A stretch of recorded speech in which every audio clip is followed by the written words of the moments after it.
Habang papalalim ang gabi, biglang inanunsyo ng Office of the Sergeant at Arms na naka-lockdown na ang buong Senado. Mabilis na kumalat ang impormasyon sa loob ng building at agad na nagbago ang galaw ng mga tao sa bawat hallway. Ang ilang entrance at exit ay isinara habang pinayuhan ng media, staff at ilang bisita na manatili muna sa kani-kanilang pwesto. Hindi nagtagal, nagsimula nang magpalikas sa ilang bahagi ng gusali, lalo na sa second floor kung saan pinakamataas ang tensyon.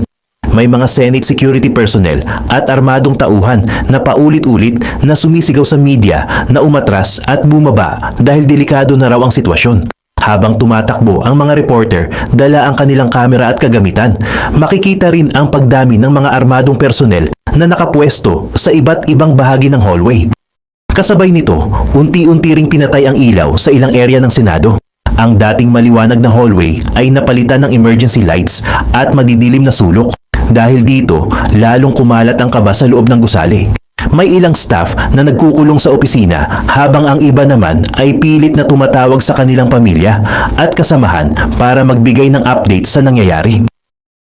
Sa gitna ng lockdown, nagsimula ring lumabas ang iba't ibang impormasyon tungkol sa umano'y galaw ng ilang armadong grupo sa paligid ng Senate Complex. May mga nagsasabing may mga taong pilit na gustong pumasok sa building, habang may iba namang nagsasabing naghahanda lang ang security forces para sa posibleng operasyon.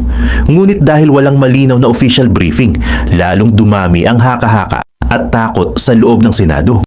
Habang nagpapatuloy ang lockdown, may ilang senador na nanatili sa loob ng kani-kanilang opisina kasama ang kanilang staff at security.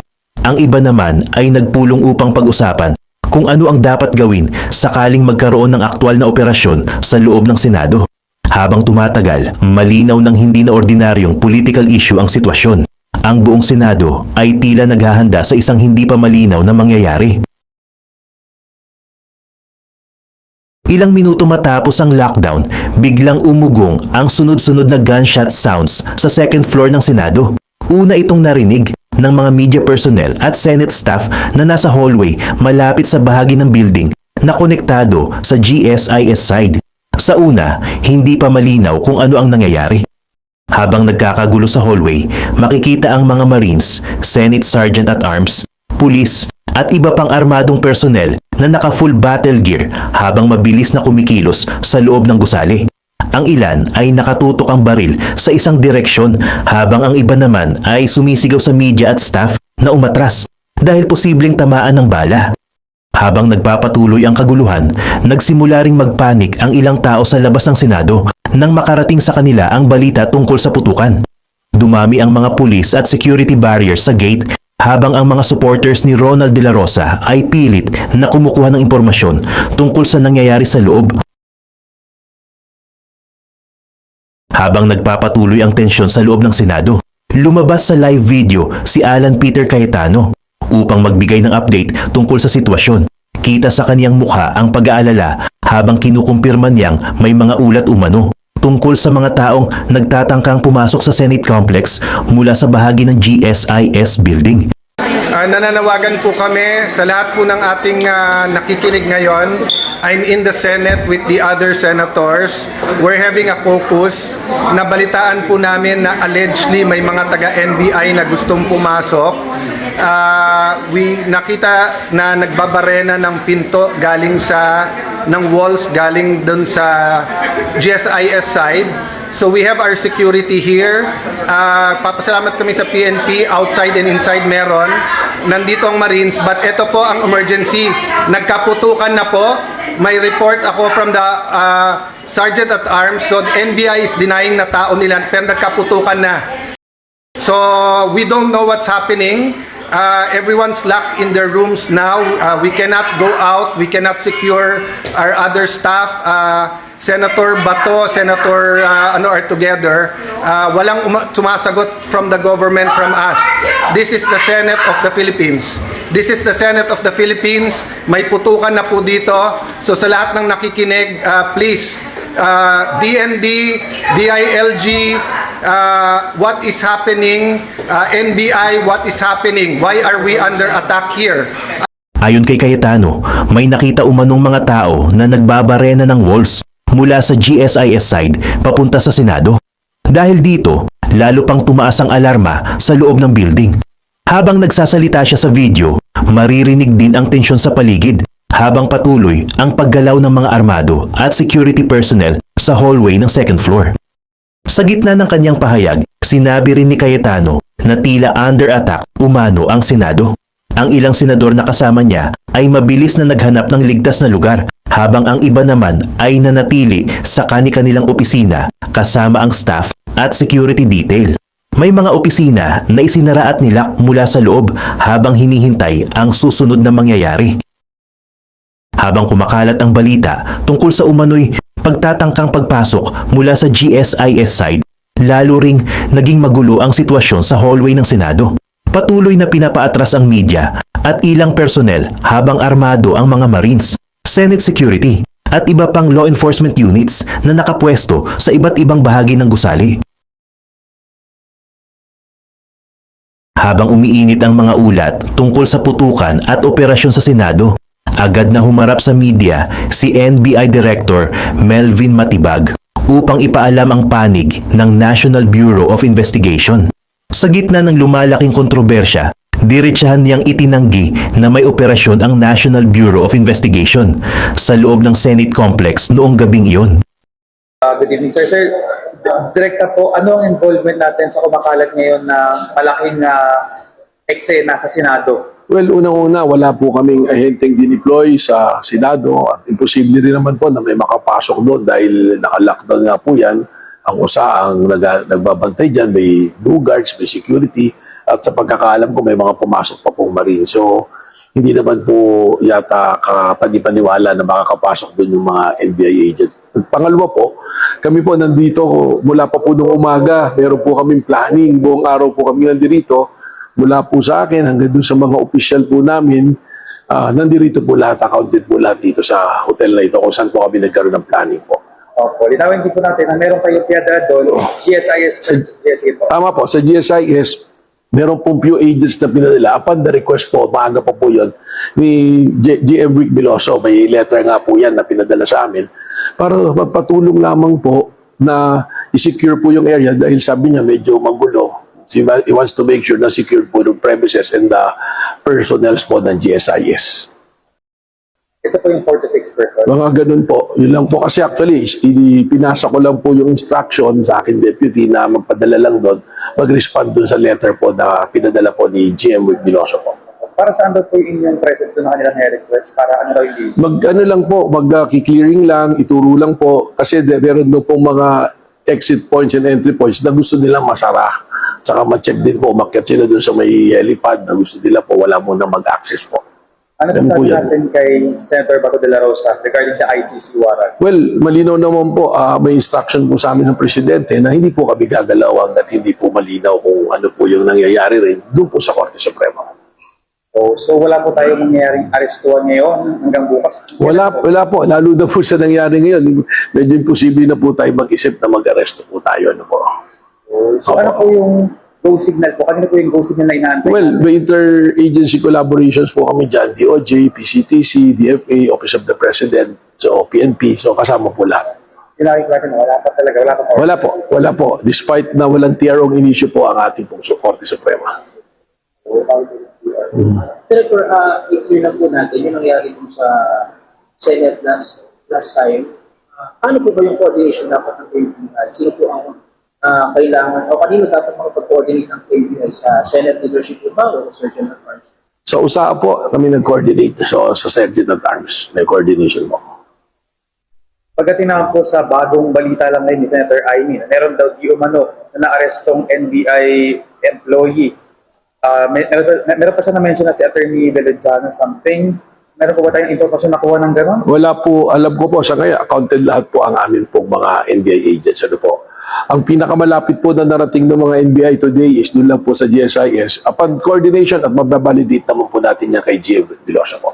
So wala pa tayong impormasyon na may na-arresto di umano? Wala po kami impormasyon na na-aresto po. Opo. Ang ilan sa inyong mga tauhan o isa? Wala po, accounted po lahat, pati po yung nanggaling po doon sa GSIS. Ano po? Ano pa ba mga maganda pang linawin natin dito, Attorney Matibag. Ang inyong nasasabi regarding sa mga call ng senators na tulungan niyo raw sila at ano ba yung mga assistance na may paparating, bukas ba ang NBI? Well, dapat lamang po, malinaw lang po yung usapan para naman po maprotektahan din naman po yung aking mga ahensya, ang aking po mga tao. At the same way na sila maproteksyonan din po. Ito ba yung dahilan kaya hindi kayo agad dumiretso or sumugod doon nung sinabi na may nangyaring ganito? Tama po, kasi baka sabi nagagalit tapos maturo, mapagbintangan pa, mahirap naman po yan. Kaya hindi kayo physically naging present? Tama po, nagpaalam po kay Secretary Bida po. Okay. Ano po yung mga latest pa informasyon na inyo nakakalap regarding dyan sa nangyaring di umani shooting incident sa loob ng Senate? Wala pa po so far. Ang lumalabas lang wala naman po nasaktan. Sa dami nung balay pinutok, medyo nakapagtaka rin na wala naman po tinamaan o nasaktan. Ano po. On your own assessment, Attorney Matibag, sabi nyo nga ay hindi kayo involved dun sa loob ng Senado, yung nangyaring commotion at nangyaring putukan doon. Sa tingin ninyo, possible, sino yung, meron ba kanyang informasyon, yung investigation, result of Magkakaroon din po kami ng investigasyon para malaman po namin kung merong mga na-involve or merong pong mga kusidi talaga yung nakakalam. Dahil binabanggit po ang NBI, kailangan po maliwanagan po lahat ito. tutulong kayo sa investigation? Tutulong din po. Opo. We will have our own fact-finding. Okay na? Last na lang po sa akin, ano po ang magiging next step ng NBI regarding dito sa ICC warrant? Well, sinabi ko na po kanina, mag-aantay po tayo ng instructions po. Ano po?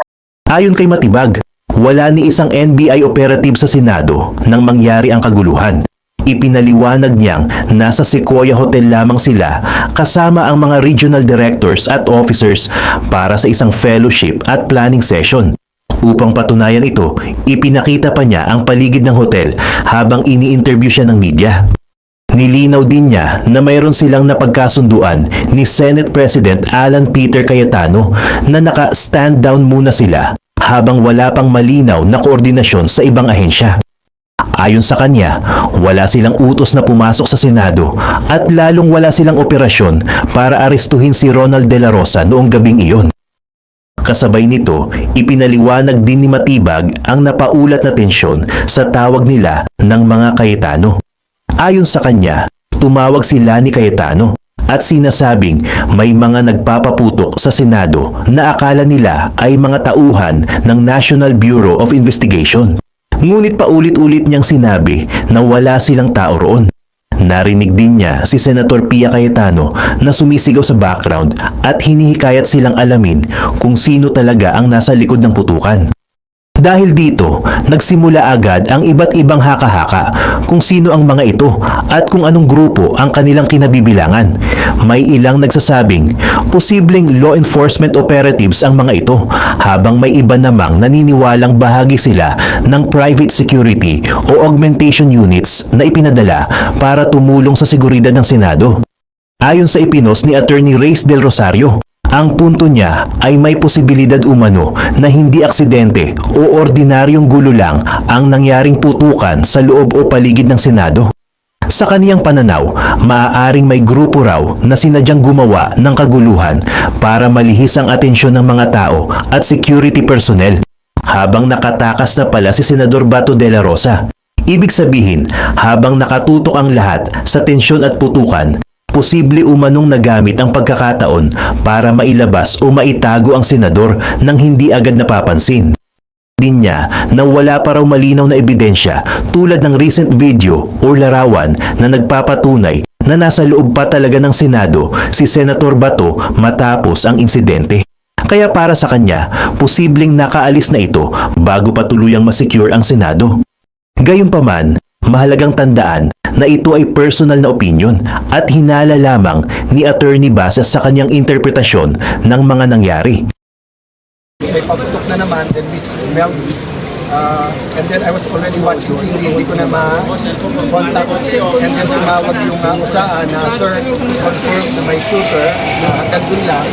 By that time, tumawag na si Sel Pumulya, calm everyone down, but we're on our way, so napapasukin kami.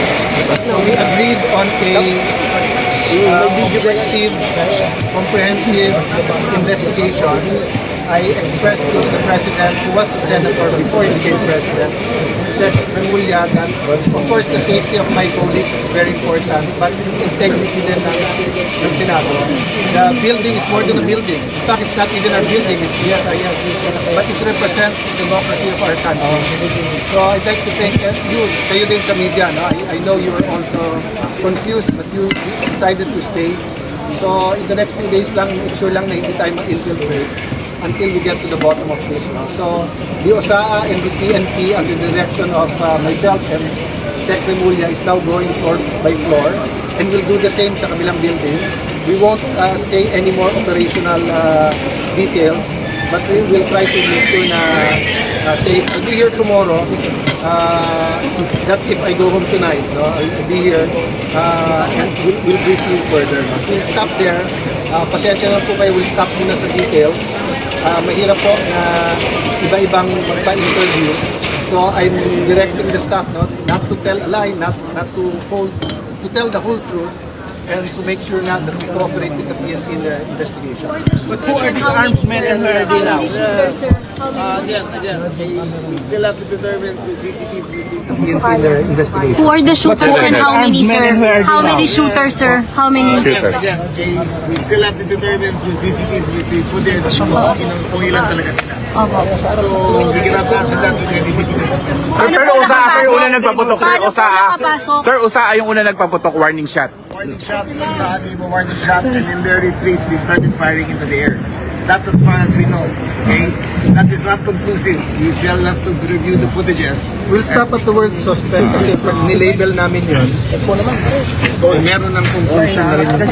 But they're- But Initially, we told Sec. Remulla kung sino ang suspect, kung ano suot, kung ano sinasabi nila kung sino sila. Perceived NBI daw? Perceived NBI, NBI, sir? perceived NBI. Confirm no questions, sir. No, it's okay questions, but forgive us because we don't want to say something na hindi mabawi. If government did this to government, we are in trouble. And I want that there is a presumption of regularity na hindi to gagawin ng kahit anong agency sa atin. Having said that, from the President down to the secretaries, ilan na rin silang tumawag, assures us that magiging independent at no holds barred investigation. Perceived NBI po ba yung nakapasok? Nasaan na sila ngayon? Please do not ask questions that are leading. Pero sabi po, But where are they now, Secretary? Sir, Do Secdo. not ask questions that How are about leading. Sen- Please do not ask Senator questions. Bato de la Rosa, how is he, sir? Let me talk a little. Senator De La Rosa has been informed that we are doing a sweep of the building. He has informed us that he wants to rest in his chambers. He is safe. He is with the security personnel. He has been informed of our activities. We have assured him that there is no warrant of arrest to be served. I am here to ensure the integrity of the Senate and to protect the protection of all the senators. Please. What's the, walang motive pa, sir, We kayo cannot, dito? we cannot ask questions of any detail because we do not have answers for that. Given kung paano po nakapasok, sir? Yes. And kung nasa na sila? Sir, wala rin nag-pursue, sir. Walang nag-umabol. Protection lang ang number one reason. One reason we cannot tell you, ongoing pa. Ongoing pa, there's two buildings. So it's ongoing and we don't want to also, what you call this, telegraph dun sa investigation. We're all doing what we can. And OSA is there, the PNP, the Chief PNP, binigyan ng specific instructions. Pero sir, as we speak lang, sir, wala pa, sir. Kahit isa, sir? Senate is safe, sir? All the floors. We are sweeping all the floors. We have asked those. So far, yes. I'll decide mamaya. But so far, kasi nga dumating yung articles of impeachment at may meeting nga coordination ang lahat ng heads. Having said that, may I also appeal to any of you or anyone in the Senate, kung may videos kayo na you think it will help the investigation, submit it to us.